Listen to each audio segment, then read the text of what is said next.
sin saber lo que era el teatro, hacía teatro.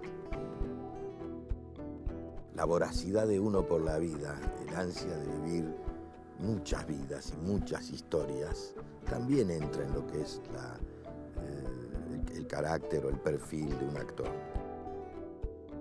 Hay personajes que funcionan como un espejo de ciertos aspectos tuyos y te ayudan a ver con más claridad esos aspectos o esos mecanismos tuyos.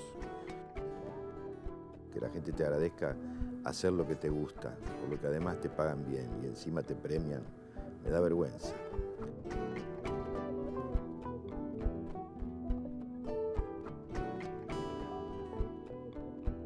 Hola, bienvenidos. Gracias por acompañarnos como siempre, por asistir, por compartir esta clase. Hoy, si de algún modo me permiten hacerlo, les prometo un viaje extraordinario por este mundo y por esos otros mundos, como decía el poeta, que también están en este. Y de la mano de una persona que ya tiene un prestigio, un reconocimiento, no solo nacional, sino internacional. Y probablemente empecemos por ahí para recorrer desde ahora hacia atrás su historia. Es Oscar Martínez. Oscar, bienvenido, gracias por acompañarnos. Gracias a vos, Carlos. Decía que tal vez tengamos que empezar ahora porque acabas de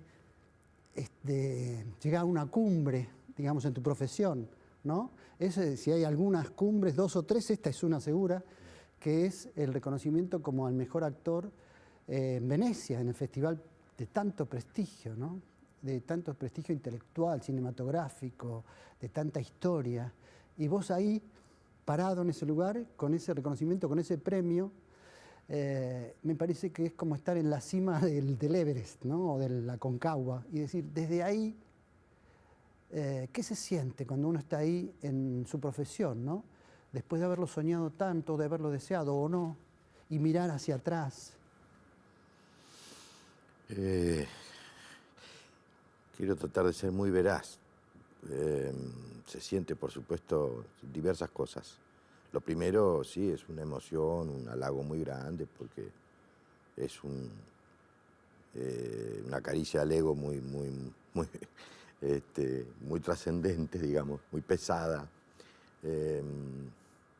Es algo inesperado, porque, qué sé yo, el único actor de habla hispana que lo ganó es Javier Bardem.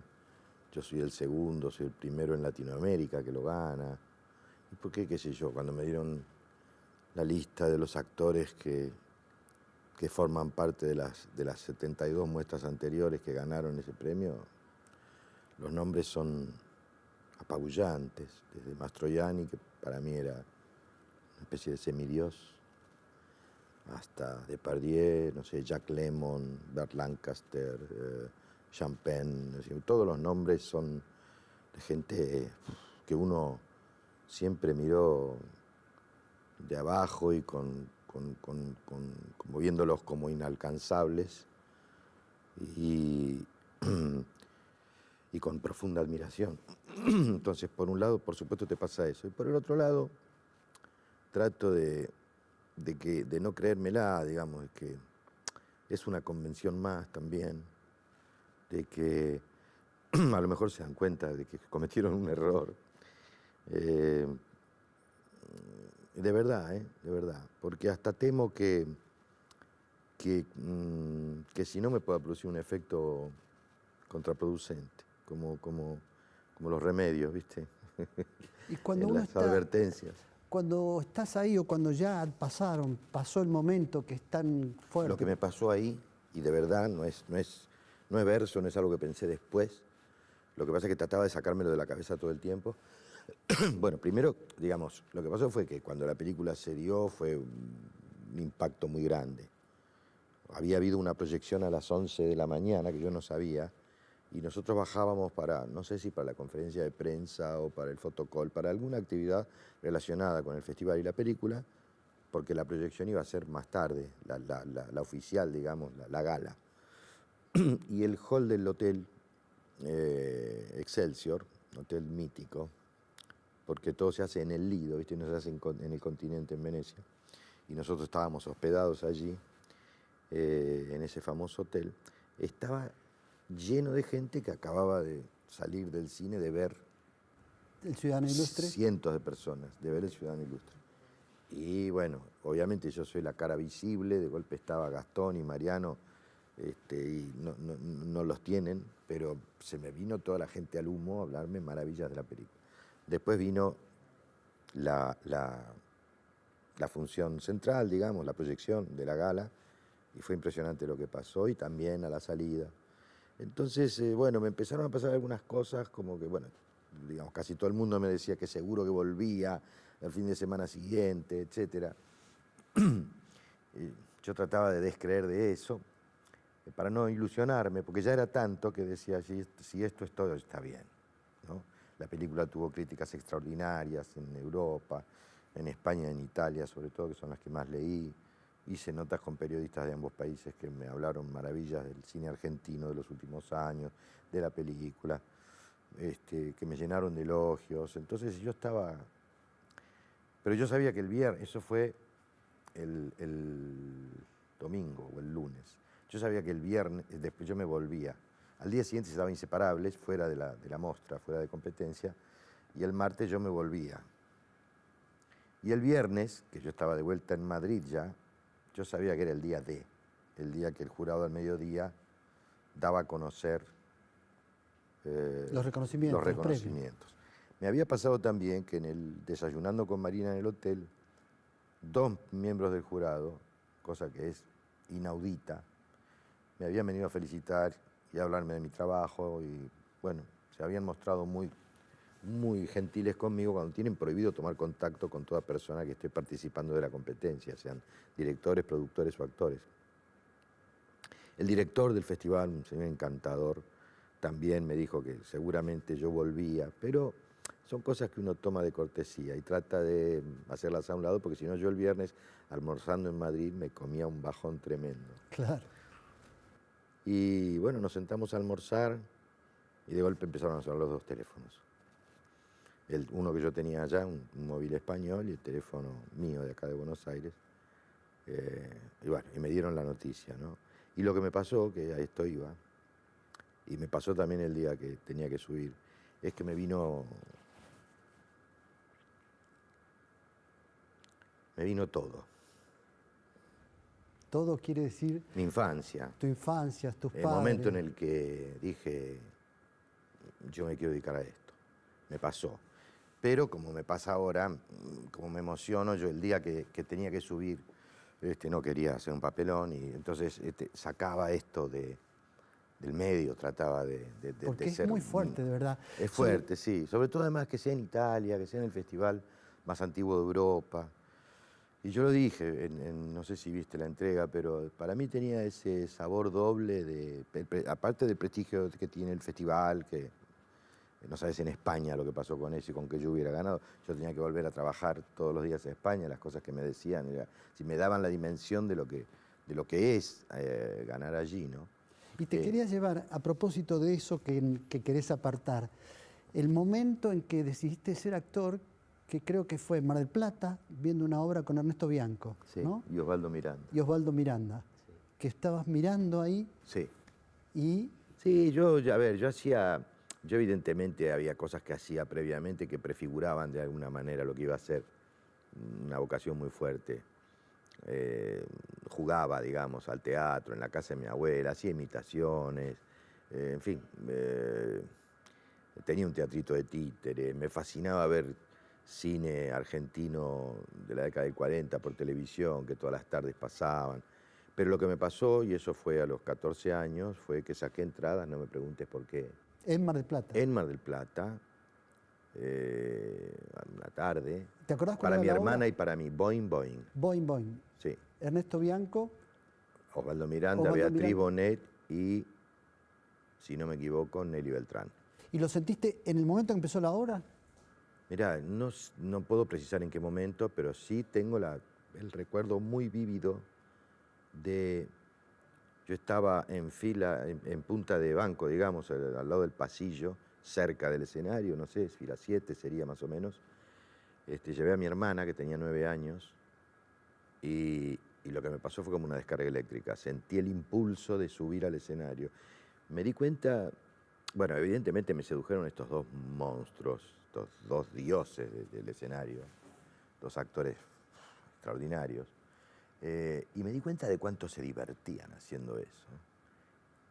Y evidentemente lo que sentí es que a mí me pasaría lo mismo haciendo eso que ellos estaban haciendo. Es decir, que yo podría experimentar el mismo tipo de placer que experimentaban ellos haciendo eso. Y saliste ahí diciendo... Salí de ahí y dije, yo quiero hacer esto. Se lo comuniqué a mis padres y empecé a estudiar teatro en marzo.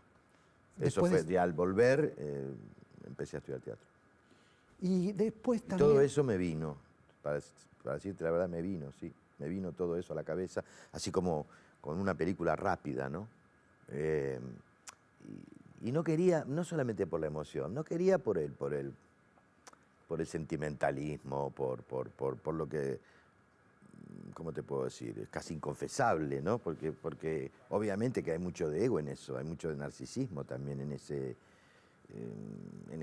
ponerse la cocarda y lucirla, ¿no? Y yo no quería hacer eso, pero tengo que confesar que sí me pasó porque no puedo dejar de vivirlo como un reconocimiento en la patria donde se hizo el mejor cine del siglo XX, para mi gusto, lejos. Claro. ¿No? Es decir, el cine italiano del siglo XX, porque se dio una conjunción, como yo dije esa noche ahí, viste, una constelación que no se volvió a repetir en ninguna parte del mundo, de una docena de genios, viste, de directores extraordinarios, de actores y actrices fantásticos, que crearon un cine único, digamos, muy personal, y al mismo tiempo muy colectivo. Quiero decir, cada uno de ellos tenía su impronta, tenía su estilo, tenía su... Es decir, una cosa es Fellini, otra cosa es Antonioni, otra cosa es De Sica, otra cosa es Monicelli, otra cosa... son todos. Pasolini. Pero uno dice el cine italiano. Es decir, era el cine italiano. Todo eso era el cine italiano, ¿no? Y yo me formé en mi adolescencia viendo ese cine, amando ese cine, admirando a esos actores, a esos directores. Y de pronto estar ahí, por ejemplo, que un miembro del jurado era Chiara Mastroianni, ¿no? Que fuera quien, entre otros, había votado para que me dieran el premio a mí, que me emocionó mucho, sí.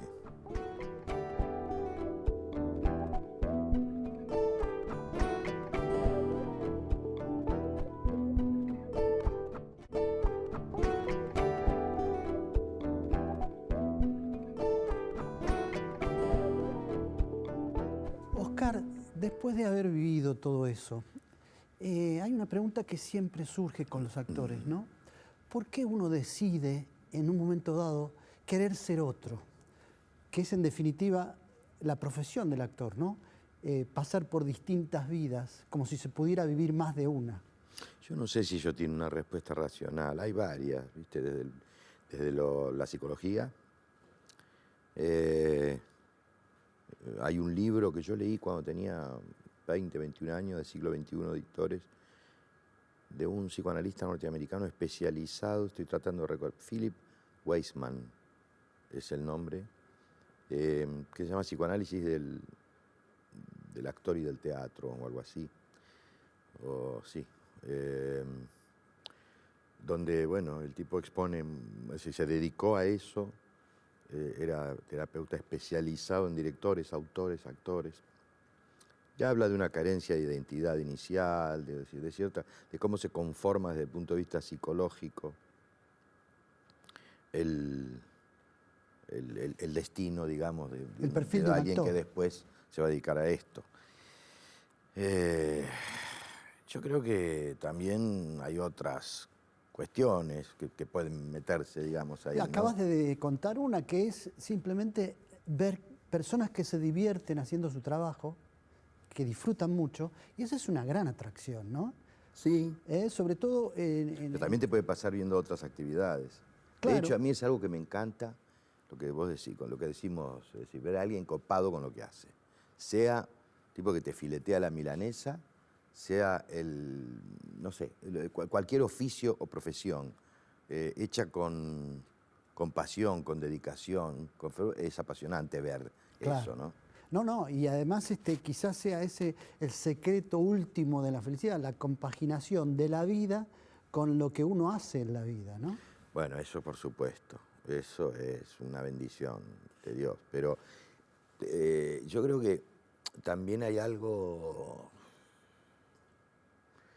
¿cómo te puedo decir? Algo inefable, ¿no? Sábato decía que el arte nace del desajuste con lo real, ¿no? Que los dioses no escriben novelas, decía, ¿no? Y yo creo que, así como el escritor, como muchos escritores dicen, ¿por qué escriben? Bueno, no pueden no hacerlo, lo sienten casi como una compulsión, y casi todos dicen algo parecido a crear una realidad alternativa a la existente, como, ¿no? Como, yo creo que la voracidad de uno por la vida, el ansia de vivir muchas vidas y muchas historias, también entra en lo que es el carácter o el perfil de un actor, digamos, porque más allá de la incertidumbre que muchas veces tiene este trabajo, si lo abrazás con pasión, ¿no? Por supuesto, como en todas las profesiones, hay quien va a fichar, ¿no? Estamos hablando de lo vocacional. Claro. Se supone que es una vocación artística una de las cosas más antes que un fascinantes, oficio para ganarse la vida. claro, es que te metes en mundos, en cabezas, en maneras de pensar, de hablar, de gesticular, de vivir, de ver, de sentir subjetivamente el mundo. Te metes en historias con lenguajes distintos, de géneros distintos, viajás en el tiempo. No sé, digamos, yo este año estrené 3 películas. En una hago un tetrapléjico, que existe, que es un personaje real. E incluso vi un documental que hay sobre él porque pensé que me iba a ser útil y de hecho me sirvió mucho. Hice una película sobre los vuelos de la muerte, la película de Sebastián Borenstein con Ricardo, con Inma Cuesta, haciendo un comisario de pueblo de los años 70. Y hice un intelectual, un escritor argentino radicado en Europa que gana el premio Nobel. Jugar a todo eso. Y ahora venís es fantástico. Y ahora venís de filmar en España. Ahora vengo de filmar. Es un adelanto también. Vengo de filmar la versión cinematográfica de Toc Toc, que allá es una obra también como acá. Todavía tiene 2 años más en cartel en Francia. Hace 8 años que está. Creo que aquí hace 6. Y bueno, se hizo la versión, digamos, cinematográfica de la obra. Y dentro de los roles de Toc Toc, que digo que la mayoría de la gente seguramente la ha visto, ¿cuál es el que te toca en particular? El psicólogo o psiquiatra. El digamos, psicólogo ¿no? o psiquiatra. Sí, sí. Y además está hecha con el espíritu, me imagino yo, de comedia súper divertida. Sí, está hecha con el afán de ser una comedia, está hecha también con el afán del director, es muy inteligente, se llama Vicente Villanueva. El elenco es un elenco formidable, de gente muy talentosa. ¿El resto son actores españoles? Todos españoles. Está Rosy de Palma, Paco León, Alexandra Jiménez, que es una actriz que está trabajando mucho en cine, muy bien. Bueno, un elenco formidable, de gente muy profesional y muy eficaz. Pero está hecha también con la intención de que sea un poquito más adulta o más profunda de lo que es la obra teatral y de que el humor no surja de la parodia. Claro. ¿No? De no reírse de algo que es muy doloroso para la gente que lo padece. Claro. Sino de, bueno, reírnos de lo que ocurre, en todo caso, pero no del comportamiento en sí. Hay una tendencia ahora que se dio, no es muy común, pero hay algo así como que hay actrices, sobre todo, que hacen unipersonales sobre historias de su propia vida. Ha pasado 2 o 3 casos. Y en tu caso, si tuvieras que hacer un unipersonal tuyo de escenas de tu vida de actor, ahora que estás ya en ese momento en que podés mirar desde esa altura, ¿no? Desde aquella primera impresión de lo que te pasó con Ernesto Bianco y con Osvaldo Miranda, ¿cuáles serían las escenas centrales que vos decís, esto me fue terminando de formar, terminé de aprender, de comprender, pegué un salto de calidad? Yo creo que muchas, que puedo citar, no sé si me alcanza el programa, muchísimas instancias, no solo del ejercicio de la profesión o del proceso de formación que fueron decisivas, sino de la vida, de mi vida personal. Son muchas, son muchísimas. Muy marcadoras. Sí, bueno, muy marcadoras. Bueno, obviamente la primera sería, no sé si la primera es esa, porque yo antes, sin saber lo que era el teatro, hacía teatro. Y con Claro. telón y todo en el patio de la casa de mi abuela para mis primas. Teatro, hacía unos esquicios, unas cositas que escribía en esos papeles. ¿Te acuerdas las servilletas de pizzería, esas cuadraditas Sí, más duritas que ya no sí. vienen más?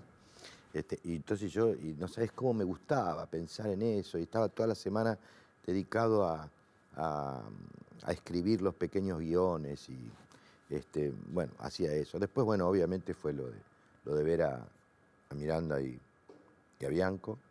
Y después ahí, Luego yo empiezo a estudiar en la Escuela Municipal de Arte Dramático, egreso de ahí, pero era muy joven todavía, porque empecé muy chico, y voy a estudiar con Juan Carlos Gené. Y ahí ese fue otro punto de inflexión fundamental para mí. llené como maestro. Sí, sí. Gené como maestro fue extraordinario, Y después se te dio y también muy fue alguien que a joven, mí me abrió la cabeza para siempre. se te dio también muy joven participar de una película como La Tregua, Después, claro. en un rol importante además. Sí, ese fue un punto de inflexión también, porque era un elenco de gente ya hiper consagrada, digamos, era un elenco, Sí, sí. era como el No, seleccionado. y además la película hizo un recorrido, Claro. la primera que llegó La primera que llegó a estar, sí, entre las 5 nominadas al Oscar. nominadas al Oscar como película extranjera, y tuvo la mala suerte que estaba Marcort, ¿no? Claro. Porque de si no, Fellini. creo que en otro año probablemente hubiera tenido la Claro. fortuna de ganar el Oscar. Sí, ese fue un momento también a ver, ¿cómo te diría? De confirmación. Hay algo que pasa también con el premio, o con los premios, sobre todo cuando son así, como el de Venecia, que tienen que ver con una confirmación. Uno en realidad está todo el tiempo dudando. Como decía Borges, y la gente cree que él lo diría irónicamente, él tenía una ironía formidable, pero él decía, algún día se darán cuenta de que soy un impostor, ¿no? O me gustaría leer un libro mío como si fuera de otro. Y admiraba a escritores que a lo mejor no eran más grandes que él. Entonces el artista está siempre dudando, es una mezcla de fe en lo que tiene que hacer y de permanente desconfianza en las propias fuerzas. Y en el caso del actor, que es un arte tan etéreo, digo, no deja un libro escrito, ¿no? Bueno, el cine por lo menos, pero el teatro se evapora, queda en el mejor de los casos en la memoria de la gente, como una vivencia lejana, a medida que pasan los años, pero no deja nada, ¿no? Entonces, esta clase de avales y de confirmaciones, en un punto te afirman que bueno, que sí, que quizás por eso me vino el pibe, ¿no? Porque, bueno, entonces era esto. Yo no me equivoqué. Porque, digamos, el afuera, el mundo, me dice que sí, que era esto. Yo me tenía que dedicar a esto. Claro, no. Y además tenés antecedentes de registros que supongo yo tienen que ver con lo que te dice la gente, con lo que ha pasado con algunas películas tuyas, con algunas obras de teatro. Vos has batido récord en teatro, de asistencia de espectadores, en cine has hecho películas también memorables, y hay como, digamos, si se hiciera una encuesta de actores argentinos, digamos, hay 2 o 3 nombres que están ahí todo el tiempo. El tuyo es uno de ellos. Alfredo Alcón era uno de ellos. La gente naturalmente decía, o Ricardo Darín, digamos, no hay más nombres. Y eso también te debe llegar, supongo. ¿Cómo es la fama en ese sentido? En mi caso... ¿Cómo influye la fama en ese sentido? En mi caso, la gente se me acerca con mucho afecto y con, te diría, excesivo respeto. Y con algo que a mí me apabulla, que es agradecimiento, y me da mucha vergüenza. Digo, como si que la gente te agradezca hacer lo que te gusta, por lo que además te pagan bien y encima te premian, me da vergüenza. Borges decía también, ¿no? Siempre hay que citarlo, decía, hace poco leí que él decía que ante el elogio, a diferencia de lo que pasa con la agresión, uno ante el elogio queda indefenso. Es extraordinario como definición, ¿no? Entonces, a mí me pasa eso, digamos, la gente se me acerca con respeto y con mucho cariño. Y eso obviamente me gusta, por supuesto.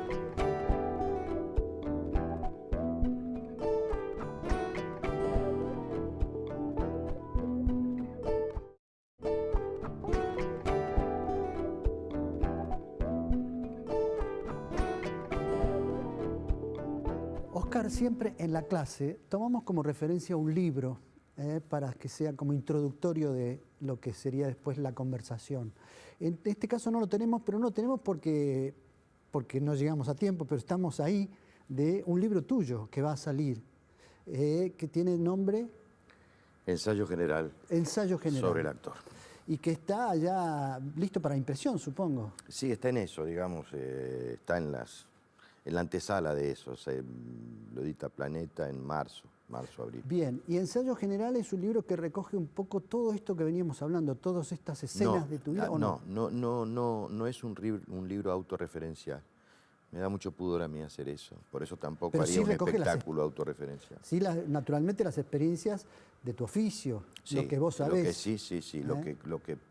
Lo que creo que puede ayudar, lo que creo es un modesto saber comunicable, digamos, articulable verbalmente, partiendo de la base de que obviamente el aprendizaje del actor es básicamente empírico, como el de la vida misma, pero que hay conceptos y hay muchas cosas para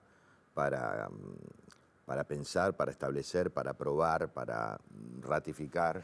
Es un libro de técnica del actor, digamos, más que nada. De técnica del actor. De técnica del actor. Y cuando lo escribiste y lo comenzaste a escribir, ¿lo pensaste dirigido a quién? ¿A jóvenes que les interesa el teatro o a jóvenes que ya están actuando o que ya hicieron alguna? A todo aquel que lo quiera leer. Pero básicamente a jóvenes en formación o, como vos decís, jóvenes actores o gente que quiere formarse. Después, bueno, por supuesto, a todo aquel que quiera leerlo, aunque más no sea para disentir, para discrepar, para polemizar. ¿Y podés adelantarme algo? Por ejemplo, ¿cuáles serían esas técnicas o esos, digamos, funcionan como consejos o recomendaciones o como esto es lo que me pasó a mí? Yo hablo de lo que yo tengo experimentado, partiendo de digamos, de la rama formativa de la que yo provengo, digamos, ¿no? De lo que nuestros maestros en la década del 60, entre los cuales Juan fue uno, estaba Gandolfo, estaba Carlos Gandolfo, que falleció ya también como Juan, estaba Augusto Fernández, estaba Agustín Aleso, estaba Geri Krila, que era un poco la gran maestra de todos, o sea, que viene de una raíz stanislavskiana, digamos, y hablo de mi propia experiencia personal y de aquello que yo tengo corroborado por mí mismo, ¿no? Pero no trato de ser lo menos ciruela posible. Ya te digo, porque no creo que estén escritas las tablas de la ley sobre cómo debe trabajarse. Creo sí que hay algunas leyes naturales que si uno obedece o uno no transgrede, tiende a resolver mejor los problemas que tiene que enfrentar un actor, ¿no? Y creo también que el talento natural es irreemplazable y que no se adquiere ni se aprende con formación, pero sí que el talento natural se perfecciona y se pule con la formación y que alguien con pocos recursos y buena formación puede a lo mejor explotar más su instrumento que alguien con mucho talento, pero digamos indolente con lo que son los conceptos y el trabajo y la disciplina del adiestramiento. ¿Cómo se diferencia en la vida cotidiana? Supongo yo que eso también sería de buena lectura en el libro, ¿no? El actuar para vivir o el de vivir para actuar, ¿no? La actuación en la vida cotidiana. ¿Cómo hace el actor para separarse de los personajes? Hay quienes dicen que se alienan tanto con el personaje que lo viven en su vida personal. Hay quienes que dicen, no, eso es mentira, eso es verso. El buen actor sabe separar las cosas. Sí, a mí nunca me pasó eso. Sí te pasa que de la vida aprendes mucho para el trabajo y del trabajo aprendes mucho para la vida. Es decir, hay personajes que funcionan como un espejo de ciertos aspectos tuyos y te ayudan a ver con más claridad esos aspectos o esos mecanismos tuyos y aprendes para la vida de ellos, ¿no? De la experiencia escénica. Pero eso de que, digamos, no, me voy con el personaje puesto, todo eso es patológico, ¿no? Yo no creo en eso. Creo sí que hay momentos, como uno tiene que trabajar desde uno en principio, y además casi no hay otra forma de hacerlo, digo, porque el actor trabaja con su capacidad emocional, con su densidad intelectual si la tiene, con su subjetividad toda, con su aparato sensorial, bueno, obviamente de ahí saca los recursos, entonces, pero que a veces puede pasar que a lo mejor, no sé, pongas demasiado de tu propia identidad personal en un personaje y llegues como a confundirlo imaginariamente, la frontera que separa al personaje de ficción de vos mismo. Eso puede ocurrir, pero puede ocurrir un rato. Hasta es bueno que ocurra de pronto si estás representando. Ahora después, si estoy conversando con vos y vos notás eso, yo te pido por favor que sin decirme nada me agarres del brazo y me digas, vení amigo, yo te voy a llevar a un lugar donde te van a ayudar. Y yo te voy a decir, sí, Carlos, ya te doy el permiso. Hay un punto que es la vocación, ¿no? ¿Cómo influyen los medios que tiene el actor para hacer su trabajo? Hablo de los medios de la televisión, el teatro, el cine. Para un joven actor que tiene la vocación y que quizás está atraído más por la fama, lo que significa ser actor, que por lo que es la vocación. ¿Cómo se le explica, cómo se le enseña, cómo se desarrolla esa vocación? Porque me parece que deben influir mucho, ¿no? Sobre todo en los jóvenes, la necesidad de que la fama antes que el oficio, antes que el esfuerzo por desarrollar. Sí, no en todos los casos. Hay gente enamorada de del métier, con vocación real, y independientemente del afán de tener un éxito, de tener notoriedad, que sea mayor o menor. Y después hay otros que eligen esto porque es una manera de saltar a tener cierta popularidad. Pero eso, digamos, tiene patas cortas, porque a la larga, digamos,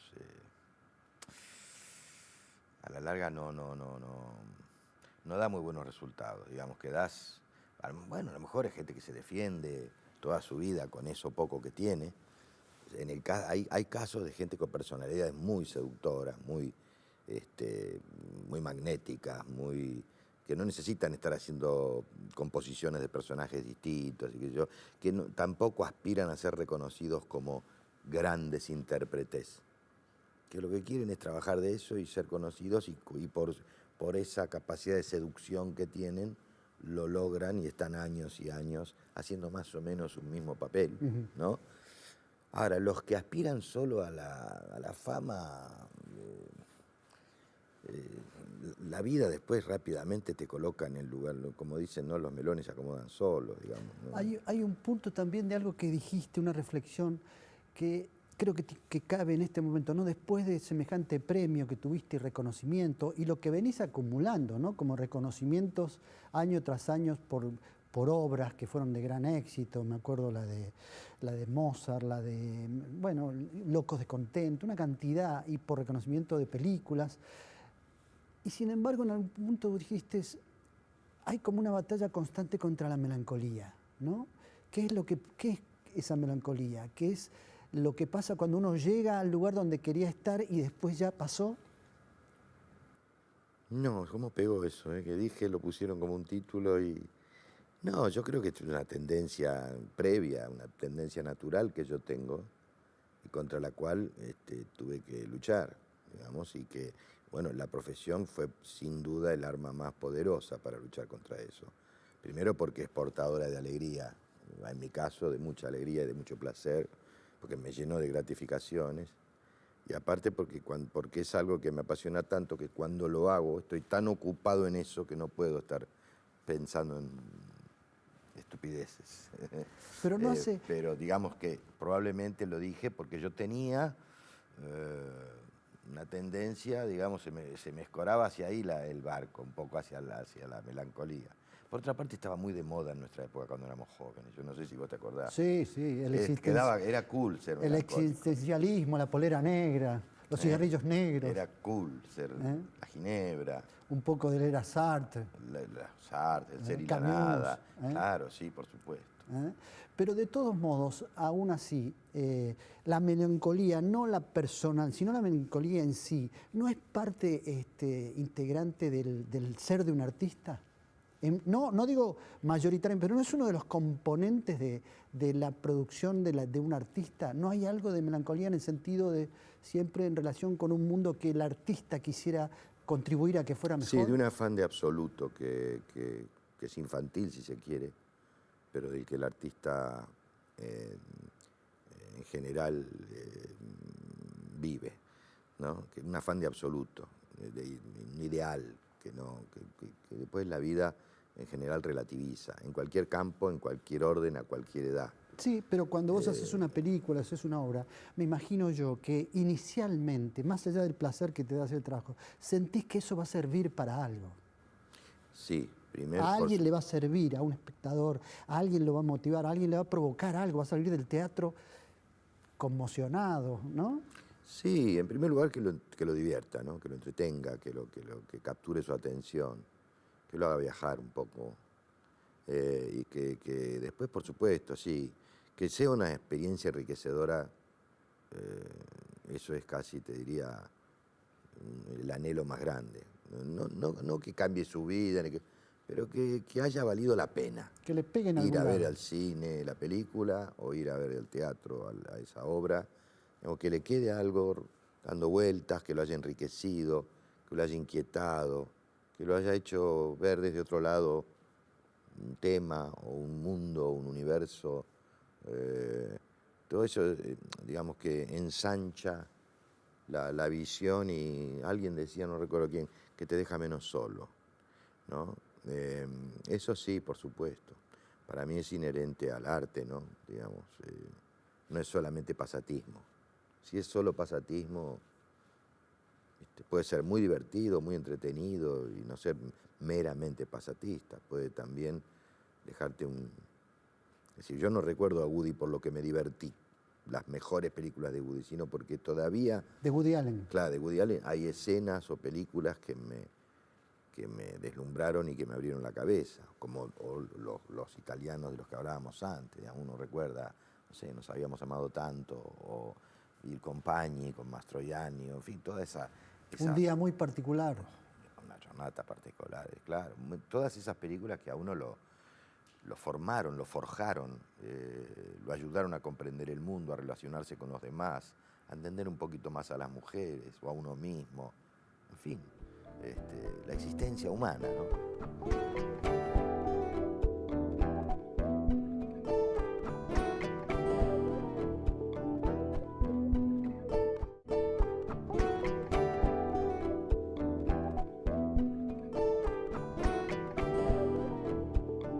Oscar, en los últimos tiempos, quizás siempre fue así, ¿no? Recuerdo Discépolo ahora, pero en los últimos tiempos, o Mansi, o personajes de la época que se comprometieron socialmente, políticamente, partidariamente, en los últimos años también en la Argentina se ha dado ese fenómeno de compromiso de los actores y su relación casi de algún modo muy comprometida con personajes de la política, que no se había dado en otro momento. ¿Por qué crees que ocurrió? Creo que ocurrió porque se alentó. Desde el poder. Sí, porque se buscó conscientemente. Cooptar actores o figuras públicas. Sí, absolutamente. A mí me consta. Me consta por mí. Ah, porque te quisieron cooptar. No importa. Pero sí, obviamente. Entonces, y bueno, eso por un lado. Seguramente alguien que adhirió al oficialismo anterior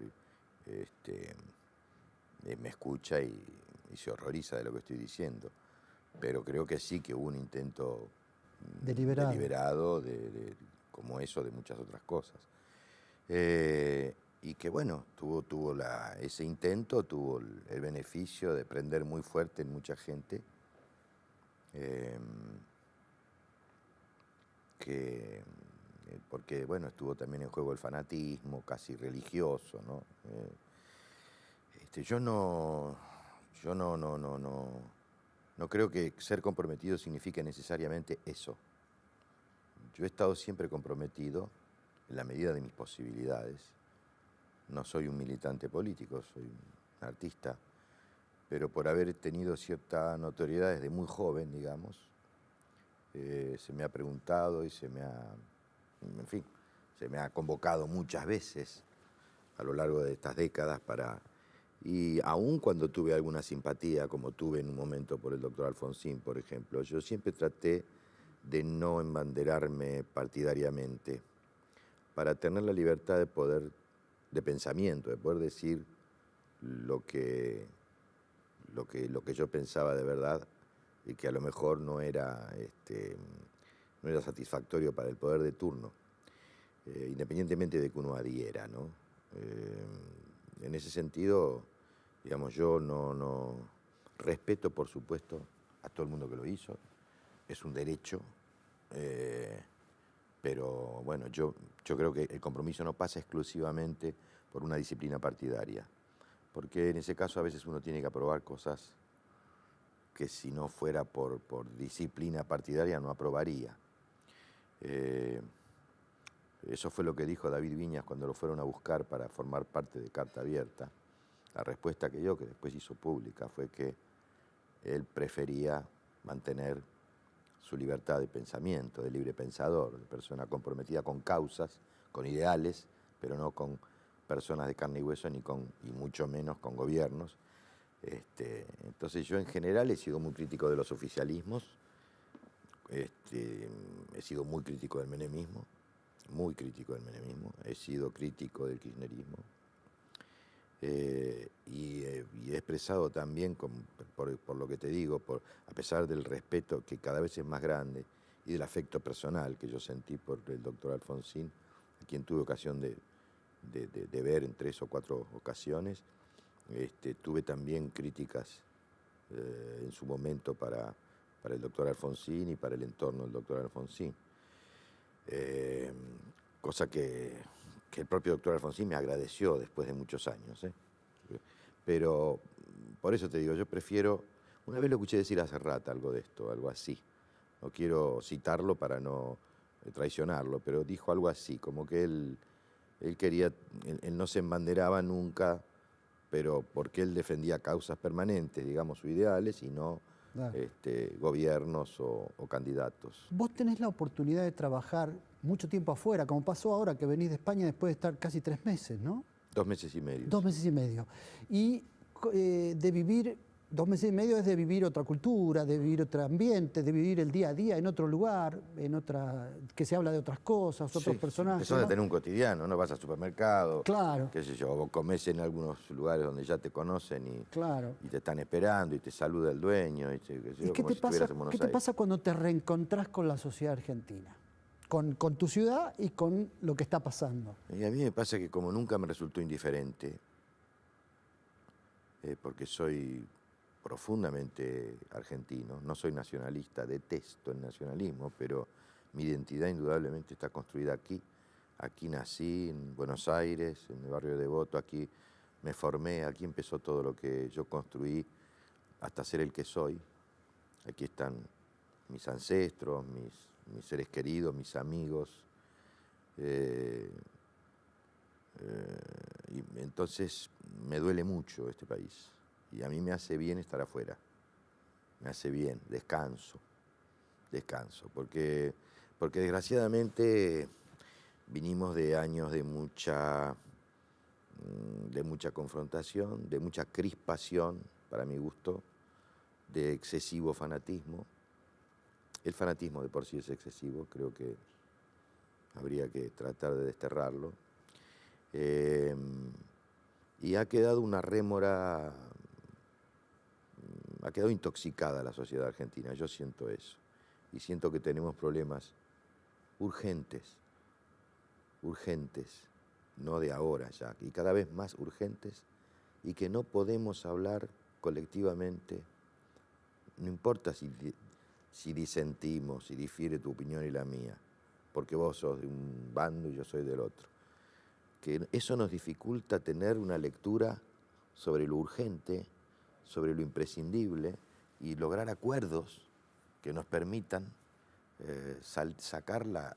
empezar a sacar la rueda del barro, ¿viste? Eso me duele enormemente. Oscar, llegamos al final de la clase. Para nosotros ha sido un recorrido extraordinario. Gracias. Y de algún modo estuvimos ahí en el momento en que te dieron ese León de Oro, porque también fue orgullo, fue un orgullo particular. Una de esas cosas que en los momentos que vivimos nos hacen sentir que hay argentinos que nos representan mejor que algunos otros, y eso da mucha satisfacción. Así que gracias por esta clase también. No, gracias a vos. En realidad yo me la perdí, yo no estaba acá, pero bueno, todo el mundo me decía cómo se vivió aquí, y hice todas las notas que pude, telefónicas, con muchas radios, incluso algunos canales de televisión, y por supuesto con medios escritos. Y la gente me expresaba eso, y a mí me emocionaba mucho, y por lo que acabo de decir, porque me parecía bien que la gente lo viva como propio. No gané ninguna Copa del Mundo, no es el León, porque el León se lo dan a películas, se lo dan a director. Se llama la Copa Volpi, es una copa grande así, que pesa 8 kilos, claro. Y que se llama Volpi porque es un conde el que inventó hace 73 años el Festival de Venecia, que se llamaba Volpi de apellido, no recuerdo el nombre de pila. Entonces, la actriz y el actor, en este caso Emma Stone y yo, lo que ganan es la Copa Volpi, que se llama Volpi en honor al hombre que inventó el Festival de Venecia. Gracias. A vos.